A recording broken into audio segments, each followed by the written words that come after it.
Welcome to Housing Developments. I'm Jim Tobin. And I'm Paul Lopez. Paul, how you doing? I'm doing well, man. How you Good. doing? I'm doing fine. Fine. Summer, dog days of summer. I know. Seem to be here already. It's hot and humid, sticky, smoky. Like, yeah, we have it all here. We have it all. East Coast, right? Yeah, it's nasty. Oh, that's funny. So let me ask you, how are things settling in? You, the big man, big man on campus. How things going? We're almost a full month in. Yeah. It's something I think was going to last 10 days. So we've whoever took the under, you lose. So far, so good. Yeah. It's there's a lot to catch up on, right? Yeah.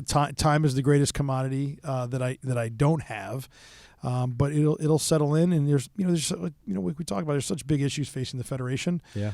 Whether it's federation issues themselves, whether it's staff issues. It's my goal of trying to bring NAHB to the federation. It all takes time. Yeah. The officer team has been awesome.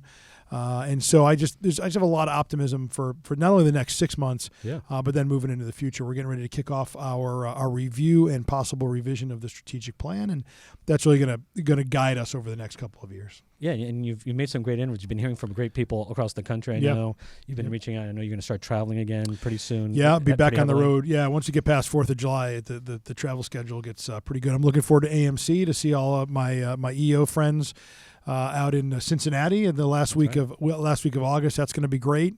But yeah, just a lot of travel to the HBAs and seeing the members and getting out and talking housing. And we should say now that we'll be off for the next 2 weeks because of vacations and travel and everything else that's going on. So we'll be back on the 17th, the week of the 17th. The week of the 17th. We'll be back. Sadly, the writer strike out in LA has struck the podcast. Our chief writers have left. So the witty banter is going to be pretty lame for today. Yeah, it's okay. We can live with it. But housing continues to be on a somewhat roll, right? Yeah. I mean, we had new home sales this week up 12.2%. That was much stronger than expected. Yeah. No, I think. Look, we've been talking about the last few weeks. Not only is new home construction taking a larger portion of the sales market, but people are settling in and getting used to the interest rates where they are. Yeah. We all know they're elevated, and eventually they'll sag back. But you just wonder if there isn't this sense that people are going to buy now. Interest rates are high, but eventually we're going to see some easing, and eventually interest rates are going to settle down.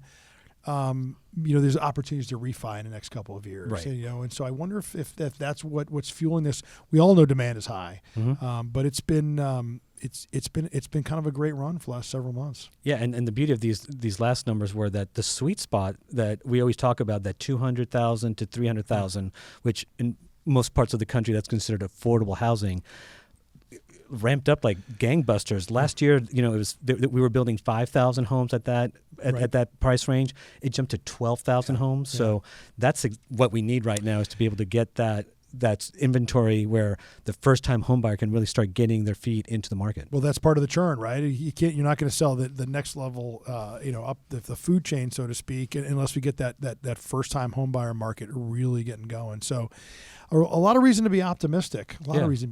Case Shiller, right, up 0.5% month over month. So that's across the board. Yeah. Mostly in the southeast, we saw the strongest, but pretty much everywhere across the country saw a nice little gain. So people are starting to feel good about housing as an investment again, and knowing that the money that they're putting into it, it's pretty safe. Yeah, that's right. And which means, if you buy into the theory, and that's obviously a good one, that there's this interest rate lock environment right now where people who are in these lower rate mortgages that we all signed over the last 10 years aren't going to move. If you see your home prices and equity stay high, that means you're going to remodel. And we all know remodeling sector is expected to be a bright spot over the next several years. Yeah. So let's talk about this, because I want to pick your brain. Lot of momentum, but we always talk about the headwinds. Yeah. And I think we're on the same page here, but what do you see as the biggest problem that we might still be facing, or the big speed bump ahead that could really, I don't want to say derail this, this market, but slow it down, or, be an impediment? Yeah, what I see is there's still this fear that the recession is coming, right? We keep talking about the soft landing and threading the needle. There's still this fear that there's another shoe out there, and this economic data sounds great. The stock market generally is up. clunky, but generally up. Right. I was watching Chairman Powell, Fed Chair Powell was on today he was over in Europe with the other central bankers, and when asked directly, when do you see inflation falling to the target of 2%, he said not until 2025. And of course, the next question was, does that mean you're still going to keep tightening? And he said, I'll butcher the quote, but it was essentially, we're going to keep doing what we have to do to get our target rate. So that's this big speed bump, is that the Fed isn't satisfied that inflation, despite it falling, is falling either fast enough or far enough, and that they may be compelled to tighten rates again. Now, the feeling is, and when I talked to Rob about this, Rob Dietz, our esteemed colleague and chief economist. That's right. He thinks that just because inflation is going to stay high doesn't mean you would continue to tighten and overshoot the target. Right. So maybe it is a big long pause, which means we're going to see higher interest rates in place longer. Maybe not getting higher, but we're not going to see that easing for a while. Yeah, and that's what worries me too is interest rates, because again, I believe it always, and I think you do too. It all comes down to the first-time home buyer and that step-up buyer. And, I know that when I first bought my first home was a fixer-upper, right? And right. As great as the home builders are doing, creating this inventory, they can't build a fixer-upper, right? That you can go in and buy on the low and, build up and then create that equity that you need.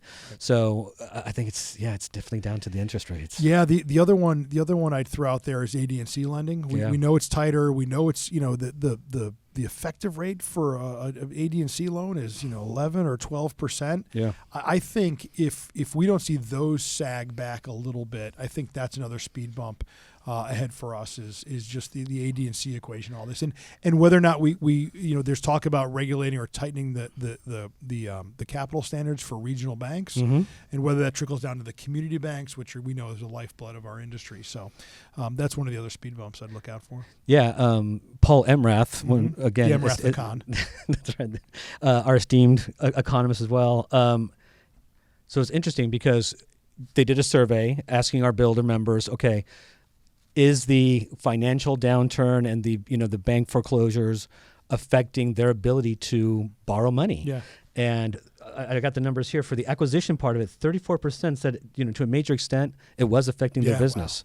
Wow. 26% said minor. So, you put those together and you're talking about 60% of builders are having problems, acquiring a loan to do acquisition. And then even to the construction, you look at spec homes, 59% said that they were having problems getting a loan because of the financial crisis that they're dealing with. Yeah, it's weird that the strength in housing hasn't translated into lenders feeling more comfortable about the future. But, we were Jessica Lynch and I and Becky Frost went over and visited with our friends over at Fannie Mae. Yeah. And we had a great conversation. But, it's all centered around what can Fannie do to help the supply equation. Of course, we raised AD&C lending, and that's something that's been kind of a holy grail for us, is trying to get Fannie and Freddie to create a secondary market for AD&C lending. Yeah. I can't promise that we closed the deal, but we just put it back on their radar screen. They have a new CEO over there, and we had a nice meeting. It was great. Sweet. And then we can't do an episode without talking about WOTUS. Sure. So there's a little bit of news, and it's actually pretty big news. Pretty big news. So why don't you tell us about that? Yeah, the administration, meaning the Army Corps of Engineers and the Environmental Protection Agency, have announced that by September 1, they plan to roll out the waters of the U.S. regulation that will now incorporate the Sackett ruling, and that's really important for us because that's the future of it.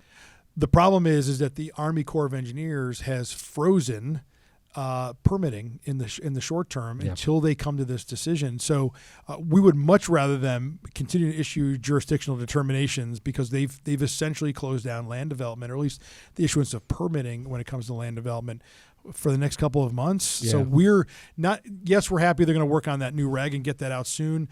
But we are going to petition EPA and the Army Corps of Engineers to solve the short-term problem, which is issuing jurisdictional determinations. Yeah, because, again, it comes down to uncertainty, right? Yeah, that's right. That's another big derailment, right? You could have. Our guys need certainty when, you're investing that much money. Yeah. During the leadership council meeting, we had several members stand up and say, "What am I supposed to do?" Well, short of giving EPA and everything that jurisdiction over your land, you're in this limbo right now, and we all know time is money. Yeah, that's kind of crazy. Wait, let's rewind there for a second. Yeah. Explain that, because I know what you mean, but in terms of giving up control to the EPA, what does that mean? Sure. If you've got a permit in front of EPA, you can either wait it out till the new rule comes out, or they start actually getting back in the pipeline of issuing jurisdictional determinations, or you can go what they call a PJD, a preliminary jurisdictional determination, in which case you basically tell the Army Corps of Engineers, it's yours. I don't really care what's on my property. Right. Let's assume that it's all jurisdictional. I'll mitigate for it, but I just want to move my project forward, and I'll take the permit as it comes. That's not a really good answer either, because the Supreme Court clearly has changed what is considered a jurisdictional water. So that's one of those tough decisions where your project's in the pipeline, you're moving along on construction. Can you afford to wait 2 months on this or 3 months? For many members, that's not an option. That's right. I just wanted to clarify that, because I think that's an important thing that, again, our builders are facing. There was that moment from old school with Will Ferrell. I'm like, whoa, you actually understand all this stuff about permitting and stuff. So yeah. Oh, that's funny. All right, well, I guess we'll wait and see and hope for the best. But quite honestly, it kind of sounds like extortion to me. Ooh, I like that. It's like the old, we're dusting off the old collusion from the lumber days. Right? Let's not do that. Yeah, I don't want to say collusion, but it kind of. Yeah. All right, man. Well, that sounds good. Yeah.